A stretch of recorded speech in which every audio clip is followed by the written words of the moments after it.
Aliens, ghosts, the supernatural, conspiracies.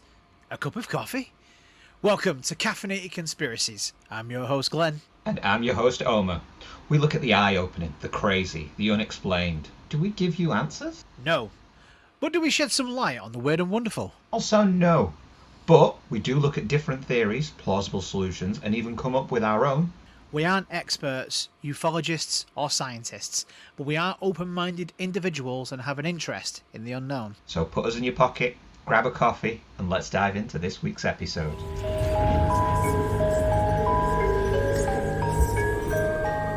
The Holy Grail is traditionally thought to be the cup that Jesus Christ drank from at the Last Supper, and was also used to collect his blood at his crucifixion.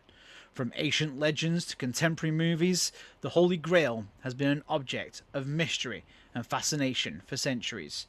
Scores of people have hunted, sought after the Christian relic. But what makes the Holy Grail so significant? And is it a real thing? So, yeah, we're back for another exciting episode with another fresh pot of coffee that has already shot out of Omer's nose. To see the clip, head over to our TikTok. It was a great clip. hasn't made it onto the actual recording, but there's some behind the scenes footage. Omer, how you? It was just bubbled lines into me spitting coffee through my nose. Hey, it's a great way to start the show. How are you feeling? I feel like I snorted coffee. Think you need it for this week's episode, man. This just sort of sends me before we started recording, your research, you're saying, sent you off in some sort of weird spiral. That It wasn't it was a circle was the issue with this one. Everything looped back round to the same thing. And I feel like even though we were looking for the Holy Grail, I learnt more about the Fisher King, who I've come to know as more as the Crotchless King. Okay. We'll get into that. See, the more research I did, I decided to do a little bit on TikTok. And, you know, there's a few clips on there at the moment. So I put in the Holy Grail, you know, I was trying to find it. It was filled with influences on how to do your makeup. It was filled with music and the odd few AI-generated videos of the Holy Grail. Because you're forgetting, like, the word the Holy Grail is used as a synonym for everything. Like, you know, this is the Holy Grail of coffee, this is the Holy Grail of this and this. So everyone's used Holy Grail as a synonym. So it's really annoying. Well, it's nice. It's got that cultural backing that it's going to live the test of time. But it's really annoying when you want to just search for just the Grail. Exactly. That's the thing that really irritated me. But for the research that I have got and that I did look into and the stories that I read and sort of watching TV shows or documentaries where they've spoke about it and even films that have, you know, been very popularized, like Indiana Jones and things like that, you know, you get a sense of what the backstory of the Holy Grail is.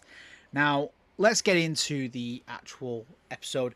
Omer, I do it every week. I go straight to you first. Where did your research take you? To King Arthur.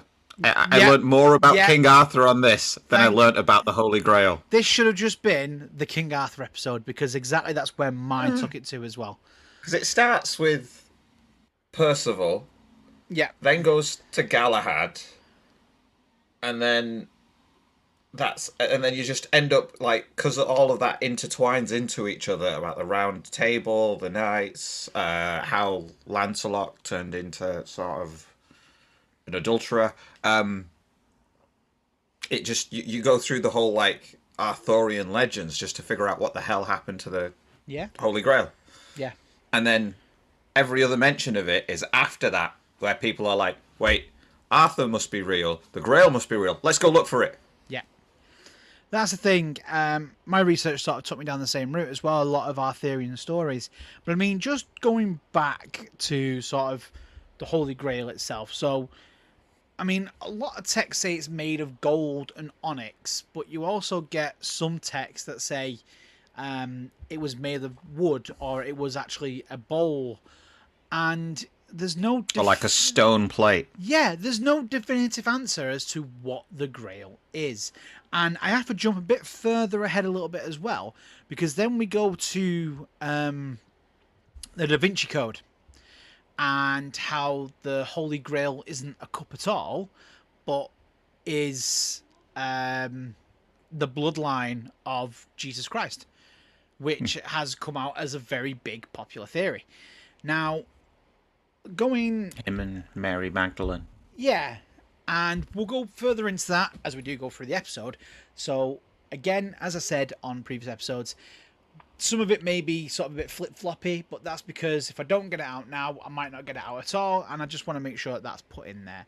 So let's go back. So, the quest for the Holy Grail was first brought into written text in 1180. And I can't say the French for it. I'm very sorry. I'm not even going to try. It was just, No. first of all, the story of the Grail, wasn't it? The English translation. No. This is the first story, which is 1180, which is just called Story of the Grail.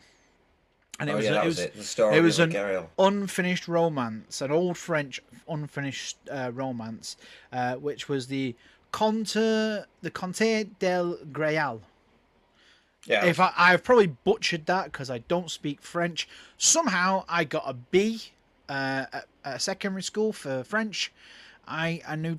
That's all I knew. And that was only because of Dexter's Lab. That was it. But I mean, many literature works have portrayed the Grail as possessing miraculous healing powers, and historians believe that the origins of the Holy Grail can be traced back to pre-Christian Celtic mythology as well as Christian legend, and I think that's where it all forms into. So this is an issue with... Not an issue. I think it's the greatest thing about religions, is as religions spread across the world, and you had multiple religions believing multiple things, when you're sort of a conquering force in a new land, instead of going to the people and being like, hey, your religion's wrong, my religion's right, believe my religion, you just get an uprising that way. A bunch of people upset with you, a dividing force. Yeah. Whereas if you go in and be like, oh, no, wait, we're the same. Like, your religion's the same as my religion. You have this holy cup. Oh, we have a holy cup. And then they just start merging that way. We've discussed this before ourselves privately, before we even started this show, that some stories from religion have literally just been taken and they've just reworded it in a way that it's for them. I believe there's a bit where that in the Christian Bible where God says about making man in their image, but they use the plural for them, not me. And there is one text that's not in the Bible, which is apparently, now this could be completely massively out there, and it would be something that we are going to look at eventually as we go down the line, is the Book of the Anunnaki, because they were a collection of gods, again going back to Egypt. They were a collection of gods that said we will make these people in our image, and that sort of got misconstrued and put into the Christian Bible as one god saying that. So, you know, I get where you're coming from with that, because they've taken these other stories and gone, you know what, we've got a bit of a story about a bowl, not a cup. Let's just let's just make sure, let's just merge it, and because obviously And call it a cup. Exactly. Make everyone happy. But because Christianity is one of the biggest religions now of all time, of course, it's just easier for us all to just sort of hook onto that one, because someone has come along and gone, it was a cup. Especially in the days of the Crusades, like, Christianity was pushed everywhere. Yeah. So it has weaved its way into many, many other religions and taken parts of other religions and put a Christianic spin on them. Yeah. Can I just say that this is very deep for us this week? We've not gone this deep before on an episode. I like it. Fair play. I knew we could do this. I know, yeah. Well, I mean, we're what? We're 6 episodes in. We should be getting there now. So, the more we go into the book, sorry, the stories of the Holy Grail. We had another one which was done by Robert de Boron. I think I've said that right. Further specified that it was its Christian significance around 1200. In his poem of Joseph de Artemia, which is in this story, citing that the Holy Grail's origins at the Last Supper and at Christ's death. Now, that's where we've all seen the picture of the Last Supper. Now, if we haven't, again, it's going to be on our socials for you to see. Some more pictures will appear on there as well for each episode that we talk about. So let's just go to the Last Supper. Did you get any research for that, for sort of the Grail at the Last Supper at all? So this is the annoying thing, because I was trying my best to find a link between the two. So the last mention of the cup or any dish was the Last Supper. We've got the painting, which was made many years after the Last Supper, not at the Last Supper. So that's not even like first-hand accounts. Exactly. But nobody from the period of Jesus's demise, first time round, makes any mention of the cup or a plate or anything. The first mention I could genuinely find was the story of the Grail. Yeah. And even in the story of the Grail, in its first telling, it just said it was a Grail, a cup. Yeah. It never called it holy. No.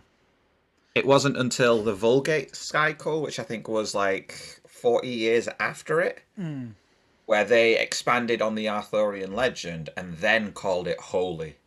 Yeah. Yeah, And that's the then one it was, thing I I... think- Yeah, sorry. Yeah, that's one thing I've But noticed. between those 2 points, Yeah. between the story of the Grail and Jesus, like actually dying, drinking out of it, or whatever, I can't find any mention of it. No, that's the thing. It's like it just crops up at the table.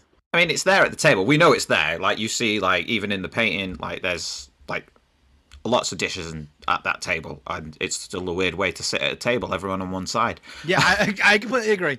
Now, this is where one of the theories comes in that, and sorry for jumping ahead, like in this episode, the Grail itself is, as I said, Dan Brown said it could be in the Da Vinci Code that it was a child, or even just the womb is the Holy Grail, and you have somebody. This came out after the Da Vinci Code book was released, and I know that we're going through Da Vinci and we have jumped ahead in time a little bit here, but some guy apparently did a photocopy of the picture and mirrored image it on top of it.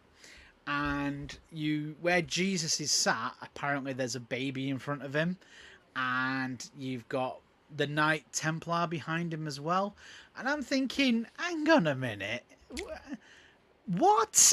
It's like, The Knights Templar couldn't have been exactly. That's what I mean. And this is one of the They weren't even no, conceived back then. They weren't. That's the thing, and I'm just sort of like. I mean, the painting itself was by Da Vinci, so he would be aware of the Knights Templar. Yeah. But, Exactly.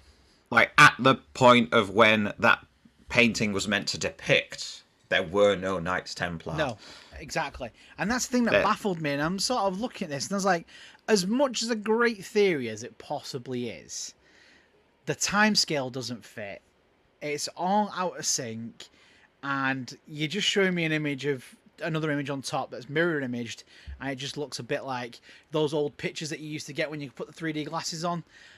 It just looked like that. It was very blurred, out of focus, and just the same image, just mirrored. And it is very confusing.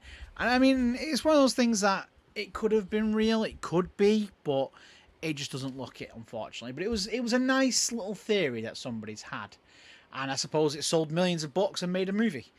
I mean, Dan Brown finished off an idea from someone else. So there was I forgot what they were called, like the Korth priests who were like zealot religious and believed that they were the true Christians because they didn't change anything.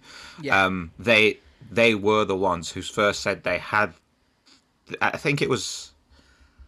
I can't remember the year now, but they apparently said they had it when they got ransacked, and then when they got found later, they said, "Oh, it was never a cup. This is how it survived so long." But then Dan Brown did a good job of sort of piecing that together into a cohesive story instead of just a bunch of rumours. But that's all I feel that ever is. It's a story, not a... I will say that I enjoyed the book. I did enjoy the book, and I enjoyed the film. I enjoyed the movie. I very much enjoyed the movie. So, again, going more into sort of where our Arthurian tales have taken us.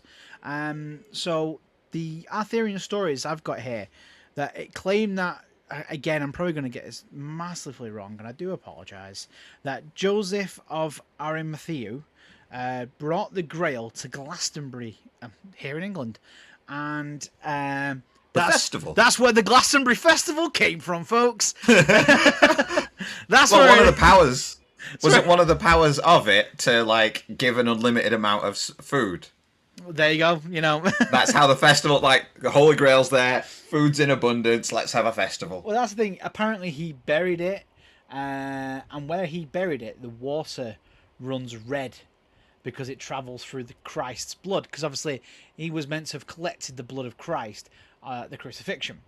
Now, unfortunately, again, the bit of me was like, oh, that sounds really interesting, but surely if we had a river that flows red, we'd know about it. We would have learnt about this at some point, and, you know, we would have discussed it and found out why, because that's what we do in modern technology and modern science. We will go and see why does this river run red. And they have. And it is literally just because of oxidization in the rocks and things like that. And the iron deposits. Exactly, and that's why the water runs red. And I was just sort of like, huh. You know, like every week we say, oh, I'd like to know the real answer. And I was like, oh, yeah, this river runs red. As I scroll down reading this information, and it goes, and this is the reason why. I was like, oh, I kind of feel a bit cheated now. And I kind of enjoyed the story that we have a river of blood flowing through Glastonbury. I mean, I've never seen it on the BBC sort of footage of Glastonbury Festival, but, you know, who am I to judge? The blood only flows during the festival. Ah, right, yeah. It's all those who got trampled. No. Jesus. But I've got here as well, others believe that the Knights Templar, the medieval order that protected pilgrims travelling to the Holy Land, seized the Holy Grail from the Temple Mount during the Crusades and secreted it away. Now, this is where I go back to when we talked about the Ark of the Covenant. And one theory is that the Ark is on Oak Island, because I'm a big fan of the Curse of Oak Island, the history series with the brothers Laginas going and looking for said treasure. The Knights Templar apparently went to this island, or so it's believed that they went to this island and buried a lot of their treasure after they were disbanded, and obviously they were all sent to be basically killed. Some escaped, and one of their signs is the encarving of a grail, which is you can find in French castles and things like that, which is a known symbol for the Knights Templar. And a lot of people believe that that could be on Oak Island. Now, I do believe that they are close to finding something. They've got massive pits that are being dug now on the island with new technology. I haven't caught up with the series lately. I'll catch up for when I actually do the episode on the Curse of Oak Island. But how mad would that be that the Holy Grail is on a little island off the coast of Nova Scotia? That would be one for the history books. I'm not going to lie. I mean, the Holy Grail as of today, there are multiple people claiming they actually have it. Yep. And they're all around the world. So I mean, it's something like over 200 reports of people having the Holy Grail. Yeah. It's just mad. I mean, well, come now and see the one and only Holy Grail, and then a couple of shops down, there's another one. The one and true Holy Grail. It's like when you go to like on holiday or something, it's like the first pub ever in Mallorca, and you travel a bit further down. No, we're the first pub ever in Mallorca. No, no, you're not. So all these people that have got these cups are saying that, yeah, we've got the real Holy Grail. Prove it. Where's the certificate of authenticity? Oh yeah, that's what they were writing back then. Like 2,000 years ago, somebody was sat there like, Jesus touched this, let me write an certificate of authentication, golden stamp it. Oh, now that we've done this certificate of authentication, do you mind just dropping some blood in it too? Big JC was here. Engraved on the bottom. I mean, that's picture of JC and the boys like that. That's the real picture of the Holy Grail. They're all like, yeah, man. Just absolutely smashed out of the face, drinking from some cup. Maybe that's the story. Maybe that's what it is. They all just got absolutely annihilated because he knew he was going to die the next day. And they just got so out of it. And Jesus is like, I'm going to live forever drinking out of this cup. And the next minute, as he's hanging there on the cross, sorry again if we're offending any religion here, we don't mean to. This is a comedy. It's a joke. It's not meant to be taken seriously. But as he's hanging there from the cross and he's bleeding, his mates come up going, what was you saying about this cup making you last forever, mate? Hey! Oh, you've bled in it. You got it. I mean, that is plausible when you realise the Last Supper was 13 guys and a prostitute. If we named it's a lad's night out. If we named our episodes on what we say in the show, that would be the name of this week's episode. But unfortunately, we don't. It's a good thing we don't. Probably. We have offended. If we've offended you, we are sorry. It is a joke. Please do not take it seriously. I know I'm not a big religious person, but my girlfriend is. And obviously, if you know, I do try and take it seriously, and I am very interested in the knowledge and understanding of all these fantastic stories. And this is just my brain's way of trying to rationalize them and come up with a real story of probably how it would happen today. So please don't take any offense to what we say. That's more of a parody of what we believe, not actual fact. Yeah, I don't believe it happened like that. It would be cool if it did. I've got here as well that in 2014 they believe they found it. So in March 2014, two Spanish historians claimed to have discovered the Holy Grail, and it was at the church in Leon in northern Spain. They said the chalice had been there since the 11th century. Scientific dating confirmed that the cup was made between 200 BC and 100 AD. And the historians also presented the data that included 3 years of research and the whereabouts of the Grail.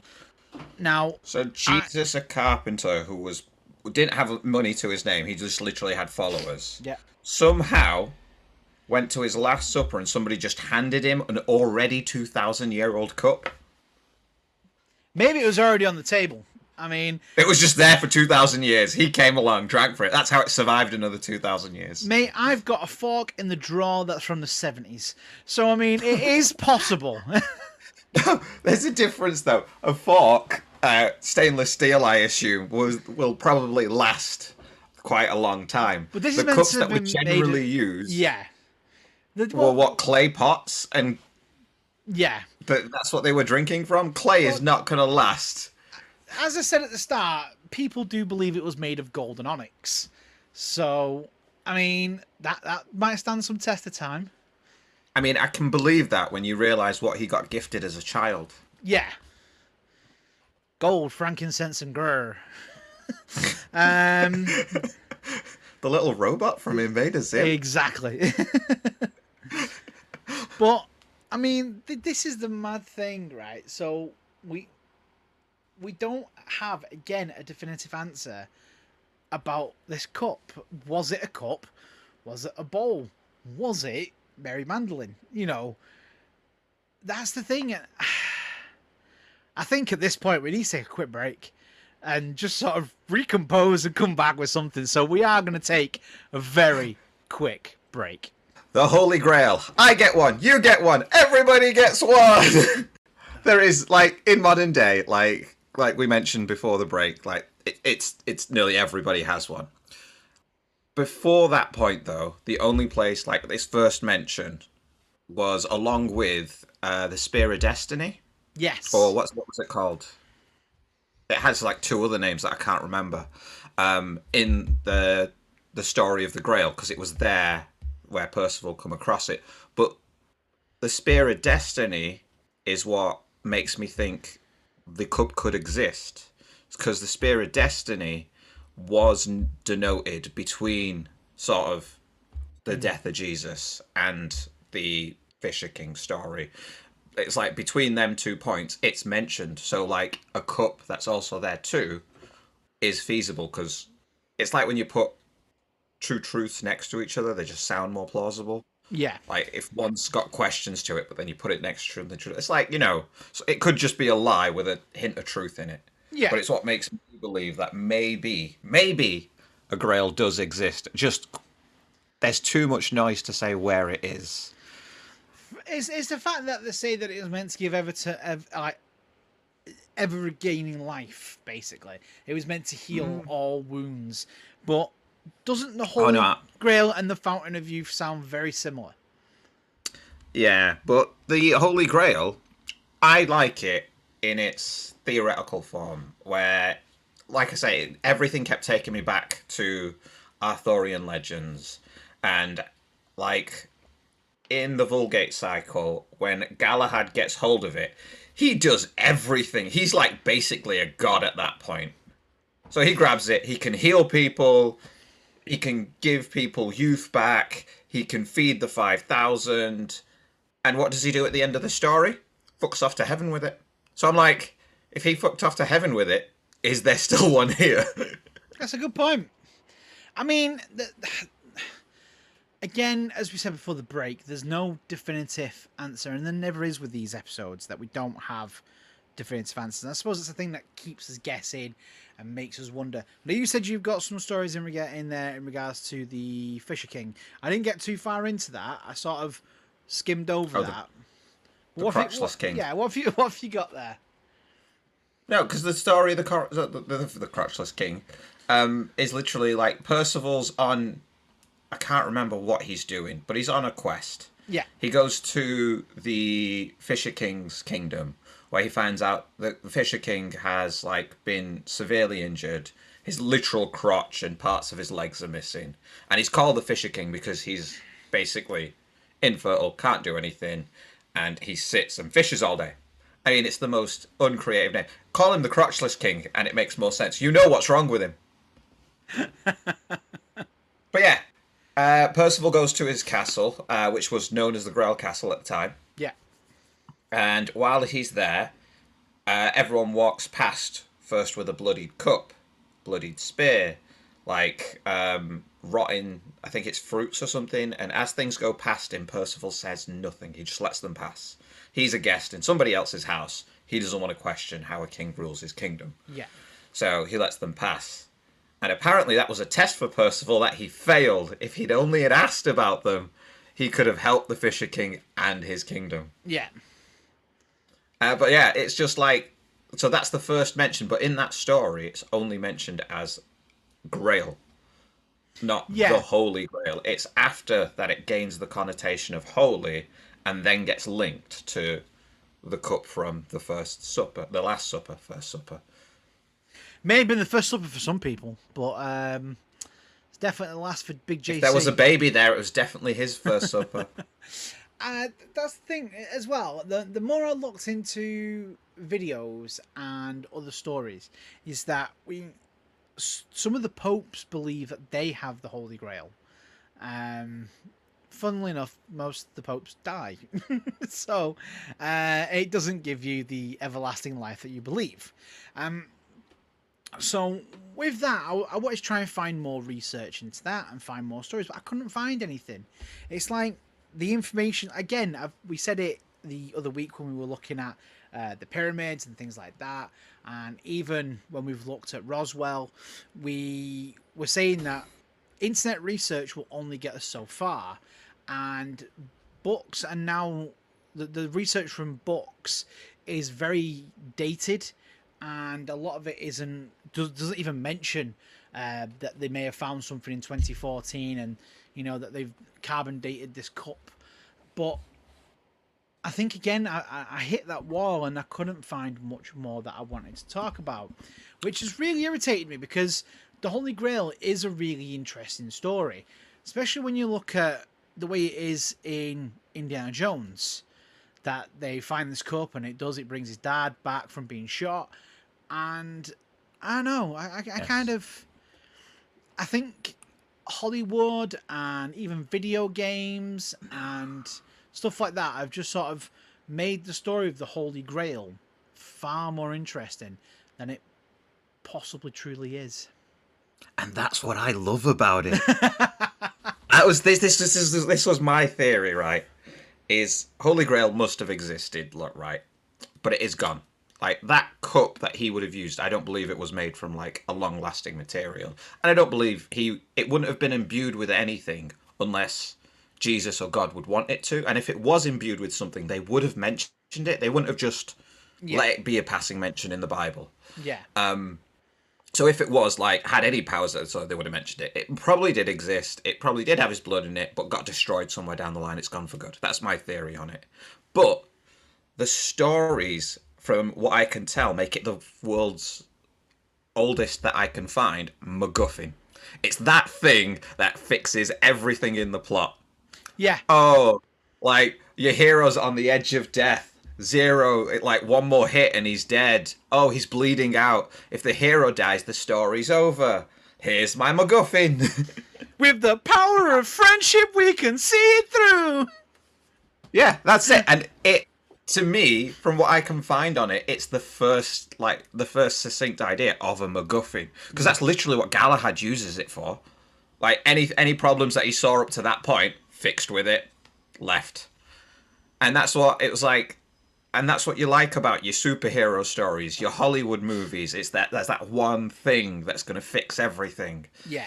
We know in real life that one thing doesn't exist, but in a story where you want closure and an end, you need that thing. And the Holy Grail was what that was for, the story of like the Arthurian legend that like ended with Galahad with the thingy. For Arthur, it was like much more stuff, but and.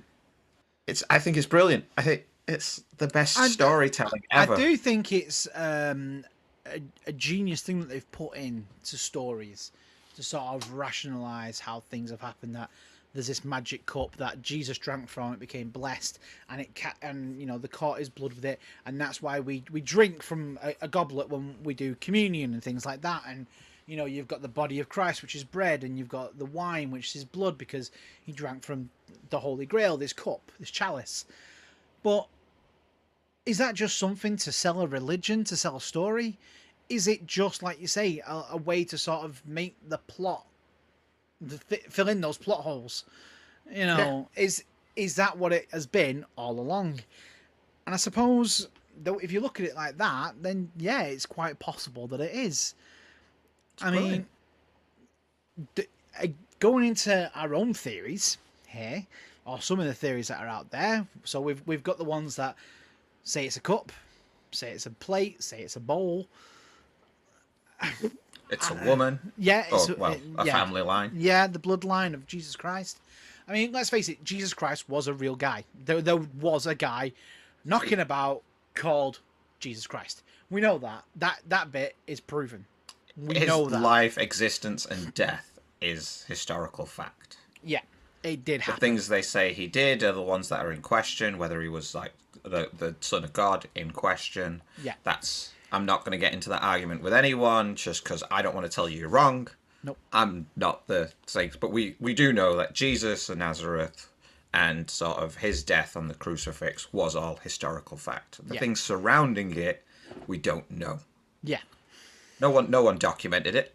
So just imagine that, him... just an inventory of what Jesus was wearing at the time of death. I mean, because the Holy Grail had his blood on it, and it was used at the Last Supper, hence its holy and magical powers. Spear of Destiny, we know that's the spear that he was stabbed with while he was on the crucifix, so that's where it gets its magical powers. How many other things do you think he bled on? Well, his sandals are now magical, but you think that's what Hermes was wearing before? Good point. That's the thing as well. we have to take every story from the Bible and basically from any old text like that where it says this was a magical item with a very, very big pinch of salt. Because we've said it before that there are false memories. It could have been that they were all just drinking from a cup on the last night, and we don't know how strong the wine was back then. There was no way of testing that. It honestly could have been about 70% proof for all we know. And they could I was just one dude named Brian who tested the wine. He took a sip and we're like, "Yeah, that's good stuff. We'll live after it." Yeah, he took his first sip and he went cross-eyed. That's when he knew it was good. So maybe again, this is just my way of rationalizing this and coming up with my own ideas. Maybe they really did just get all absolutely annihilated, and it was just like a massive blowout. He got absolutely hammered. He knew what was coming, and he was like, right. Or even if it was, let's put a few of the stories together. Mary Magdalene did have the baby. It's wetting of the baby's head. They're all getting absolutely, slaughtered. And the next day, he ends up waking up.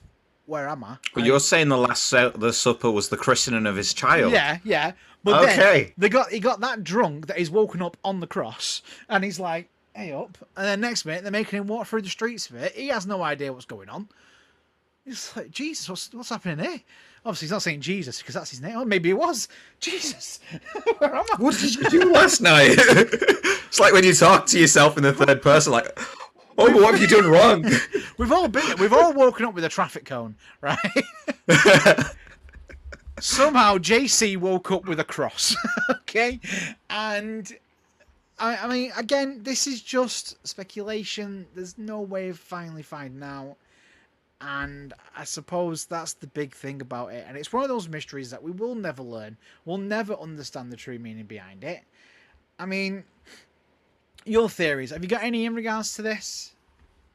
No. I just love its existence because it has, whether it was real or not, the stories behind it have made so many other stories, and everyone's had their different take on it. And each of those stories, when I was going through them, I was like, these are all things I grew up loving. Yeah. It was like Monty Python's Holy Grail, right? Yeah. Didn't actually have the Holy Grail in it, but a fantastic movie. Fantastic film. The Last Crusade, amazing movie. Yep. Like Dan Brown's Da Vinci Code, great movie. We've said already. But it's like all these amazing. Yeah. All these things that came off because of it. Like, even like the Fate series, like they very loosely mention it because they've got the Grail War where they do have a Holy Grail at the end of each of their seasons. That's an anime I love that's taken from the inspiration of the Grail. Yeah. So it's like everything it spawned makes it worth just having. Real or not. With that, then, you could say that a theory is that it was just something put into a story as a selling point. Yeah, just that magical thing, the reason that you're doing the quest, and its retellings is what makes it better. Yeah. I mean, I would like to know if the cup is real. Or if it even was a real thing. And did Joseph catch Jesus' blood in it from when he was crucified? And, was it as significant to them as it is to us in our fascination? Is it as significant as it is in movies? Okay, so that one, I kind of feel like if it was so significant to them that they wanted it to be known, we would have known about it before, the story of the Grail. Yeah. There would have been something written down before that point to say, hey, it was significant. I don't think it was. I think somebody thought it would be a significant point of their story. And it's just snowballed into this amazing thing that spawned so many new ideas that it just makes everything else, so much better to see. Because, if without the bones of the Grail, we wouldn't have such other great stories. Yeah. No, I agree with you on that one, actually. And I think this is one that we can't really take a lot of theories because there's not really many out there. Well, there probably is, but my research hasn't really brought me across any because we lost the Grail. We know nothing about it. We just know that it's minor significance in some stories that sort of grew in popularity with poems and stories and basically the hunt for the Grail and trying to find this magical item. We don't know if there's any real documentation of it. We don't know if it ever was a real cup, if it ever was there, if it is the bloodline of Jesus Christ himself, and if there is a bloodline of Jesus Christ, is that bloodline still around now, like in the Da Vinci Code? Because I think that story, if it ever did become that it was real, is amazing. I think that is a more gripping story than here's some chalice. I like the idea that, because we say it now, and a lot of people have said this, and the way we look at it is a way for us to live on is through our children and our children's children. It is our everlasting bloodline. What if the Grail made you super fertile? There you go. There's your everlasting life in your theory. Yeah. Again, we do it every week. Would you like to know if it was real?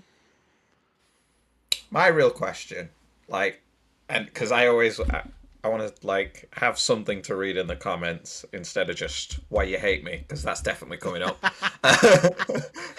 They don't hate us, Homer. Not yet. Not yet. But in the comments, your favourite theory of where the chalice is, or just your favourite version of the chalice. Yeah.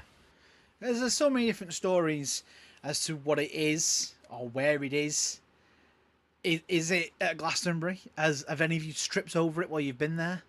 Let us know. Let us know in those comments. Yeah. But I think I don't have much more to say, because don't get me wrong, if we find more research and something else comes to light, we will do another episode on it. But this is one of those ones where it just sort of, you get so much information, then you hit a brick wall. I spent a lot of time trying to figure out why Hitler was after it. But then again, I realised Hitler was so into the Arthurian legends, he wanted to start his own Knights of the Round Table. Well, semi-Knights of the Evil Table. Hitler will have his own full episode at some point. He really will, because as crazy as he was, he was an interesting person. He needs a mini-series. Yeah. We'll do a full season. But yeah, let us know what you think was the Holy Grail, or where is it?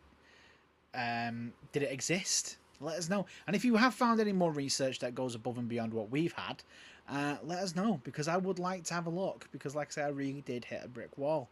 I couldn't really go much further without finding videos of influencers doing makeup tutorials on TikTok, and I didn't want that. Please do found a few. Leave us a review on 5 stars on Spotify. I know Spotify is going up in price, but it is definitely worth it for all the services that you get on there, and hopefully you're enjoying us. You're around for 6 episodes. You're still here, so that's a good sign. And I mean, we are now so close to the end of our first season. It has been a hell of a ride so far, and thank you for joining us on it at this moment in time. We just want to try and bring that little bit of comedy to your life, whether you're on the bus, whether you're at the gym, at work, trying to hide from your kids. Just let us know. Leave us a message, because we want to start giving people shout outs on season 2, definitely for those that are leaving us comments. So and just be glad this episode didn't contain aliens. Yes, for the first time this season. I mean, I even think we went aliens on Jack the Ripper, didn't we? I mean, let us know what you think. Do you believe that the chalice was aliens? That would be a great conspiracy. That would be a great theory. I mean, if you, I kind of feel like if you go off like the Assassin's universe, the Holy Grail is aliens. Yeah, well, it's precursors, or whatever they call them. Yeah. Well, I don't know about you, but I'm out of coffee. Have we given you answers? Have we left you with more questions than you came in with? You can let us know on all our socials. Links are in the description. But be sure to leave us a great review to please the overlords. You can find all our episodes wherever you listen to podcasts. Make sure you tune in next week when we have a fresh pot of coffee, some more crazy theories. But for now, I've been Glenn. And I've been Omer. See you next time on Caffeinated Conspiracies.